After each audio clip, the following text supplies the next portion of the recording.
So one of you asked me why I make and share these videos, and that's a good question because I had to think about it because I hadn't thought about it when I started creating this series.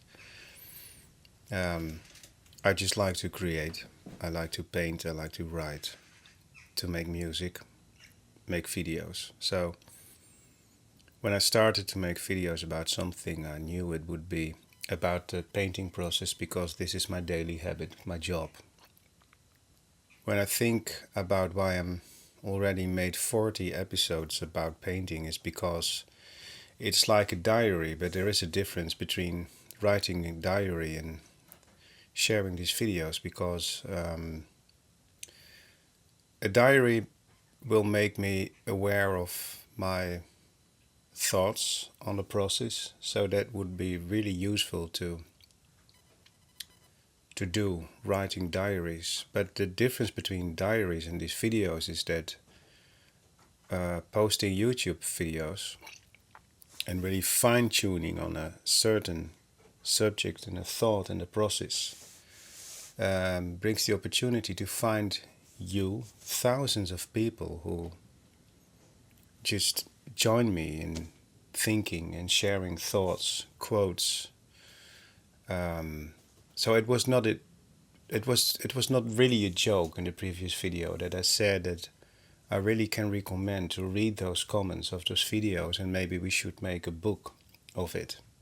Actually, I got an email from some of you and this was very kind. Someone said that he would like to do this, to make a book of the comments.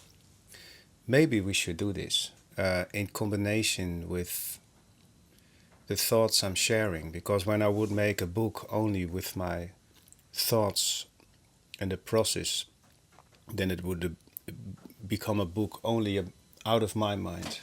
But I think when we have a combination of my thoughts and your thoughts and your reflections on my thoughts, then it could be maybe a more interesting book. So maybe I gave already the answer why I share these videos. First of all, it's just fun to create videos, of course, and then um,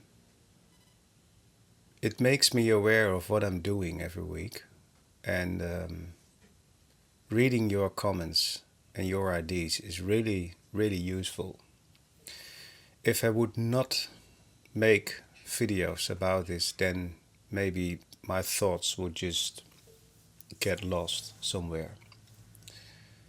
And now these thoughts become topics to think about, and yeah, that makes me go deeper, maybe.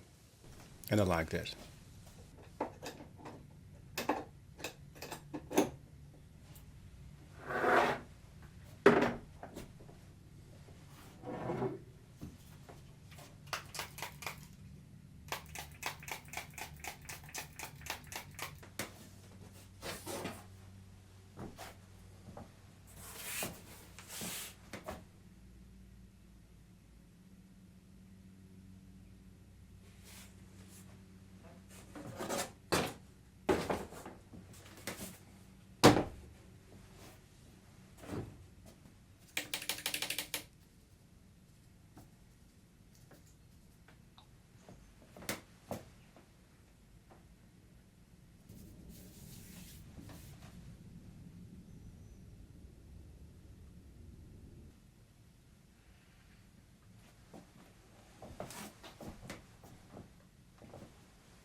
Maybe some of you will ask, why did I do this?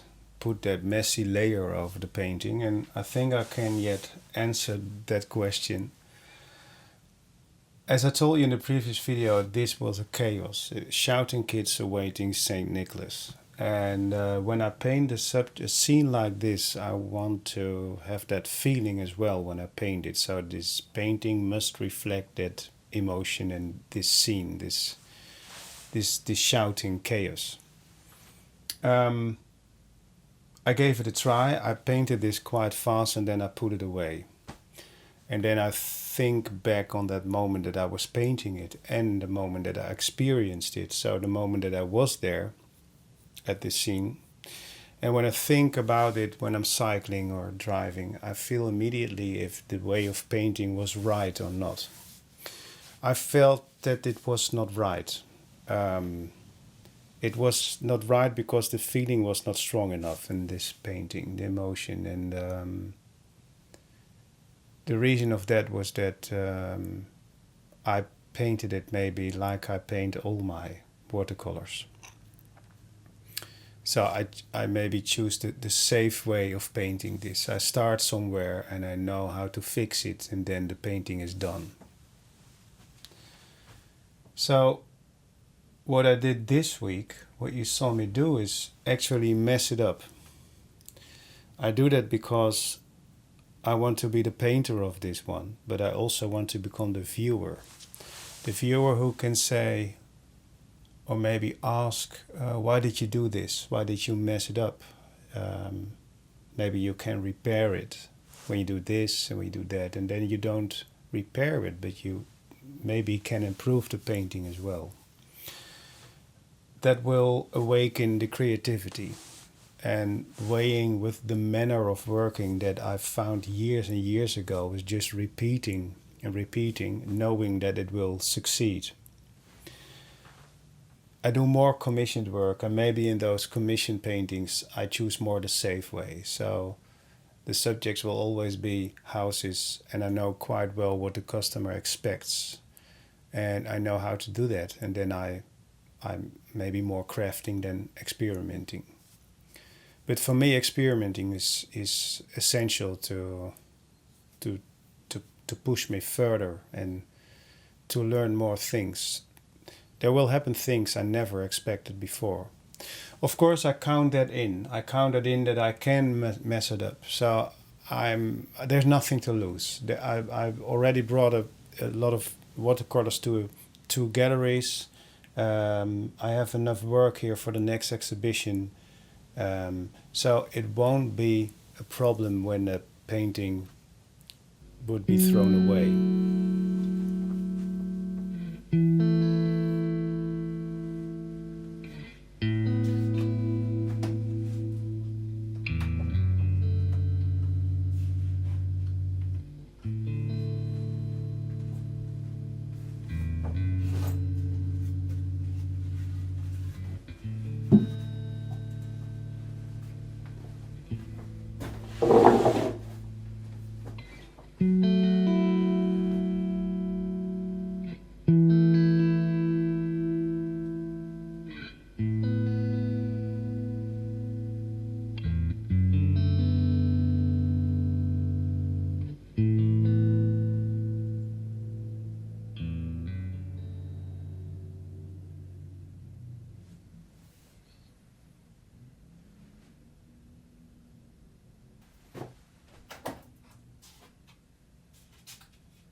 I do not often show the pictures I'm using in my videos, but I use a lot of pictures, as you know, and this picture can be interesting to show because it's a very, very bad picture.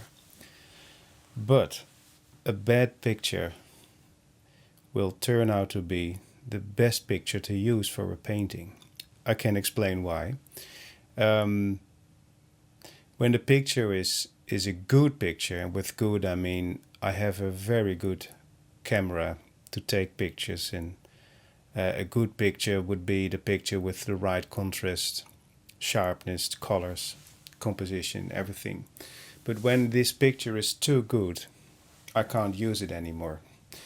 Why should I paint it? It's a picture. It's a very well taken photograph. This picture is bad, actually, so the contrast is disgusting.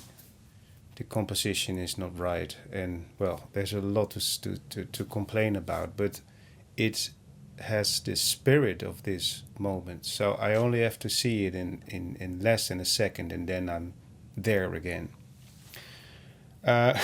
It's the arriving of Saint Nicholas again. I don't know why, but one of my sons will be very lucky with this. He can't stop thinking about Saint Nicholas these days, although it's too early. He will arrive next month.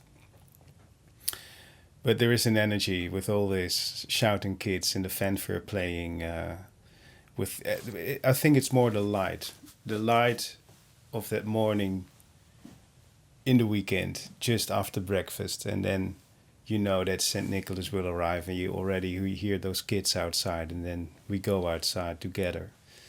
And when the weather is good, it's beautiful. All these people with long, cold shadows. So I will do another one today. This one is from the fanfare, as you can see. So I don't have to look a lot at this picture because it's too bad. It's only the spirit that I pick up, and the scene.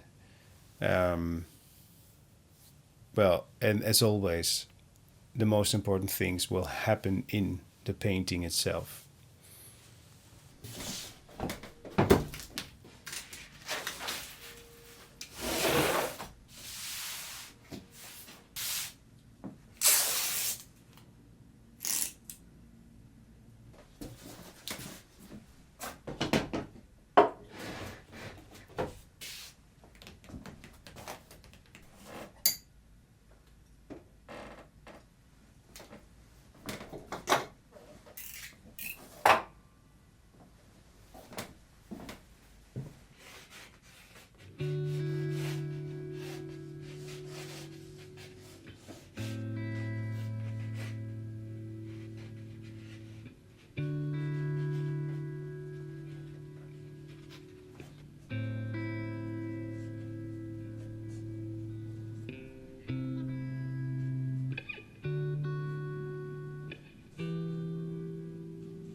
Hey Wijnand.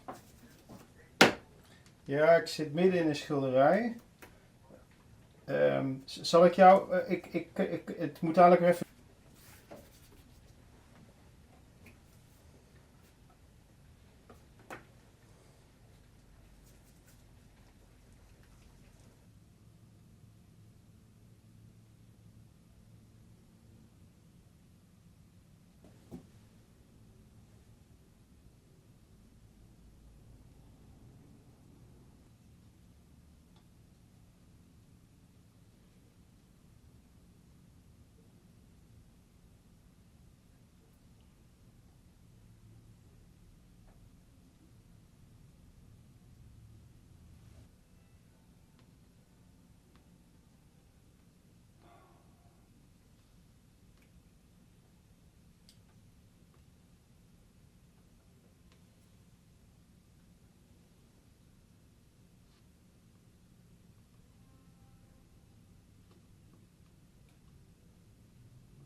I think this video and this week was the thin line between my commissioned work and my own work.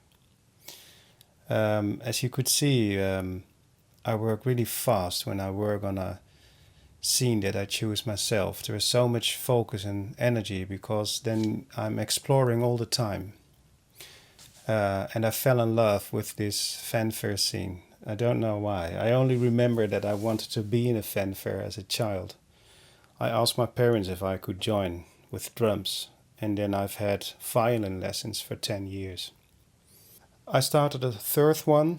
I will finish that one next week. I started this one although the others were not finished yet, and that was because I loved the second one that much already that I was a bit afraid to get on with it. And when you waste it, but you have 3 instead of 2 paintings, then there is less to lose. So 3 paintings, and always good to have some more paintings of a scene that you like, because when you like it, maybe the audience will like it too. They will go maybe to the gallery, and maybe there will be 1 or 2 at an exhibition, and then often you get the question by the gallery owner after a couple of weeks, do you have maybe another one of this subject? And then normally you're working on other subjects, so then you have to say, no, I can make one, and then you forget it. So it's always good to have a bit more of the lovely new scenes. Next week is going to be the week of my video about The Creative Act by Rick Rubin. I'm really thrilled to share this one with you. All the amazing details are in this video. So it's a must see. I see you then. See you next week. Have a nice weekend.